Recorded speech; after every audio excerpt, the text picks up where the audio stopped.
Hi everyone, welcome to our Language Training Center English Alphabet, and today we will learn simple present continuous tense. Assalamu alaikum sağolashlar. G'oyatli birlesh markazimizningki ئىنگىلىزتىلى ئېلىپبەسى mushtasim darslarga kelganlarni qarshi olamiz. Hamda bugun o'rganmoqchi bo'lgan dars nima desanglar, mush ingliz tilidagi eng muhim bo'lgan zamonlarning birisi hozirgi davomlashayotgan zamonni o'rganamiz. Xo'sh savoqdoshlar, bu hozirgi davomlashayotgan zaman degan ingliz tilida nima deymiz desanglar, simple present continuous tense.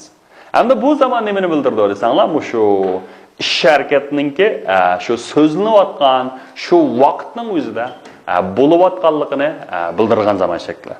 Masalan, men hozir sizlarga nima qilyapman? Dars o'tayapman. Demak, hamda bu shu vaqtma, nima? Demakki, men bu shu ish harakat, bu shu so'zlagan shu naq vaqtda qanday qilayotgan bo'ladi? Naq yuz berayotgan bo'ladi.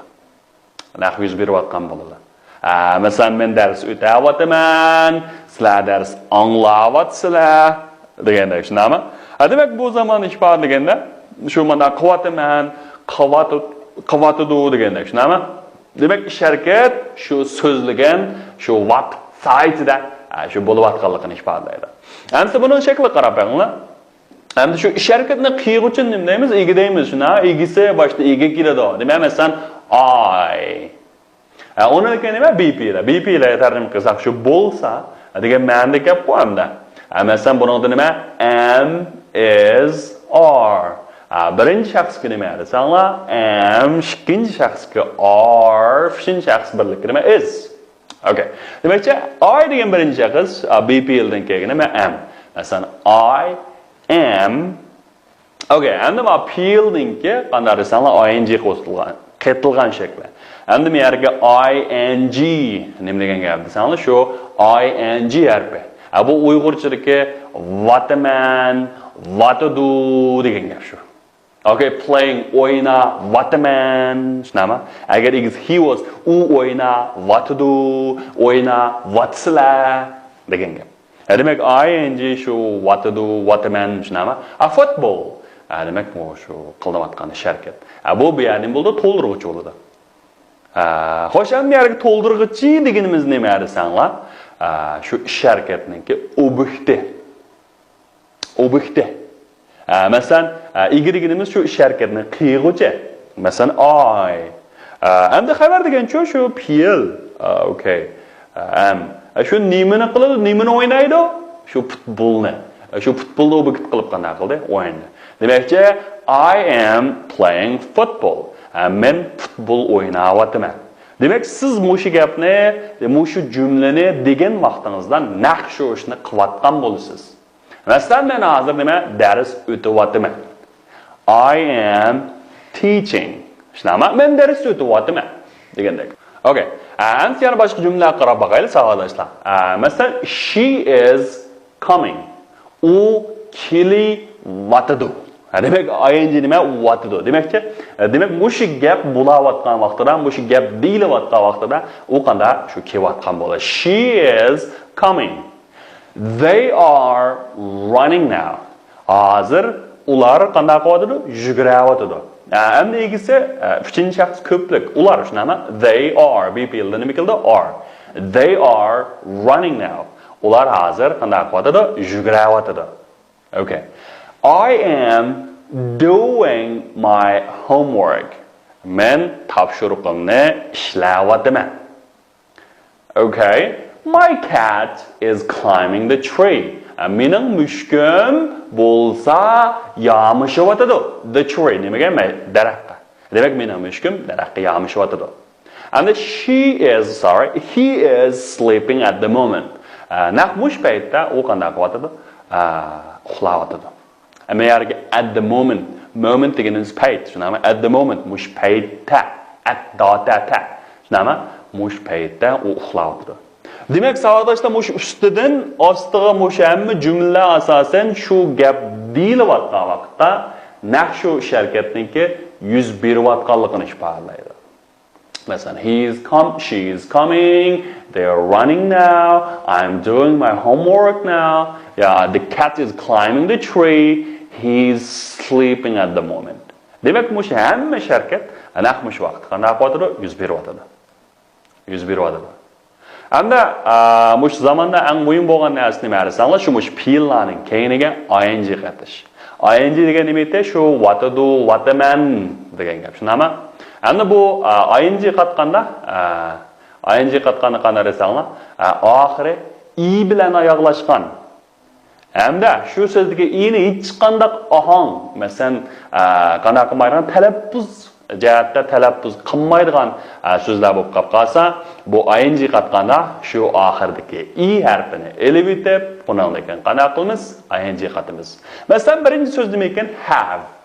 Okay, have demaymiz. Shunaqmi buni? Buni have deymiz. Oxirdagi i'ni qanday qilmaymiz? Talaffuz qilmaymiz. Demak, talaffuz qilinmagandan keyin bu i'ni elib tashlab o'tib, qanday qilamiz? Bevosita ing qatimiz. Masalan, have, having. Masalan, take. Having deganimiz hamda bu have-dan nurg'un ma'nosi bor, hamda bo'lmoq, undan keyin ichmak, yemak degandek. Ma take deganda elib mangmoq. Taking, elib mang'yotidi, shunami? Take, oxiri take dedik. Take demaymiz, oxiri in talaffuz qilmadik. Shuni nima? Taking. Ride degan minmak. Masalan, otga minmak, eshakka minmak, motoga minmak, shunami? Riding. Okay, and riding oxiriga i talaffuz qilinmadi, shuni elib o'tib ing qat. Riding. Endi bu yerga come. Qaranglar. Endi come ni talaffuz qilganda oxiri i talaffuz qilinmaydi. Come nima desanglar? Coming. Kelayotidi degan gap. Okay, endi agar shu so'zdagi i ma'lum ohang bergan bo'lsa,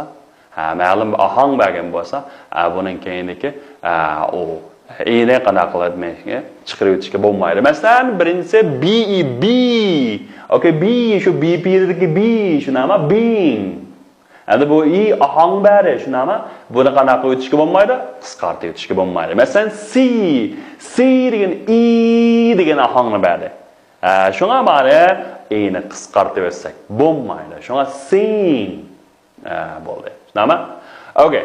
Endi yana bir xil ahvol nima desanglar, so'z oxiri birla uzuk tovush bilan oyoqlashgan. Endi shu so'zning shu urg'uliq o'qiydigan yepiq bo'g'im fe'llarning oxirgi uzuk tovushni qanday qilamiz desanglar, qo'sh yezib, undan keyin qanday qilamiz desanglar, ing qatimiz. Endi ma bo'g'im degan nima desanglar, savolashlar masalan o'qiganda birlam o'qildigan. Endi shu bo'g'im deganda bir bo'g'imda odat nima desanglar, bir tallam so'zuq tovush harfi bo'ladi. Bir tallam. Demakchi hamda bir bo'g'imliq, masalan, bir bo'g'im deganda set deganimiz nima? Bir bo'g'im, shunami? Okay. Buningdagi so'zuq tovush harfi nima? Ma ta talaffuz qilindi, oy harfi, shunami? Demak, ma set. Mush bir bo'g'im bilan oxirlashdi. Undan keyin so'zuq tovushningki meyada oxirdan sanaganda ikkinchi o'rinda bo'lish kerak. Okay, oxirdan sanaganda ikkinchi o'rinda bo'lsa, oxirgi uzuk tovush harfini qanday qildi? Bir qaytlab, undan keyin ing qatimiz. Masalan, sit, sitting, putting, run, running, shut, shutting, beginning. Ma begin ikki bo'g'imliq so'z, shunami? Begin. Birinchi bo'g'im nima? I ba, ikkinchi bo'g'im nima? Oy ba, shunami? Begin. Okay, begin. Okay, endi begin bo'lganda nima? Beginning. Buni qanday desanglar, birini qaytlaymiz. Beginning. Undan keyin nima? Swimming. Bir bo'g'im, shunami? Swimming. Suv uzyotidi degandek. Undan keyin hamda ing qatganda yana boshqa qanday desanglar, bu shu ko'pincha fe'llarga bevosita qativatsanglar bo'ladi.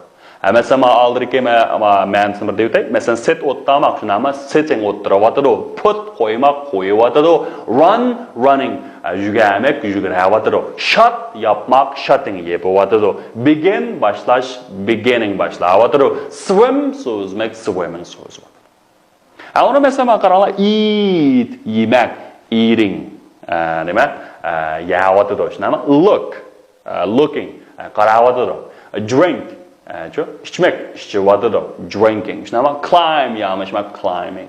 Yağmışıvadır. Sweep. Sweep. Süpürmek. Sweeping. Qanaqıvadır? Şu süpürüvadır.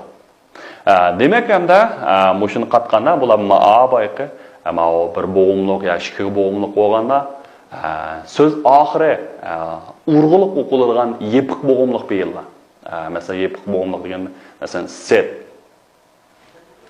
Shunama mishadiki sitting. Onun için ma'arif cho'qim keyindiki shu bo'labmi? Bu nimadan araymiz desanlar? Şu so'zliq tovush harfi mesela I bulamdı, you bulamdı şu harfi keyindan sanaganda ikkinchi o'rinda bo'lsa, keyindiki shu uzuk tovush harfini bir qaytlab qanday qilamiz? Ayincha qatimiz.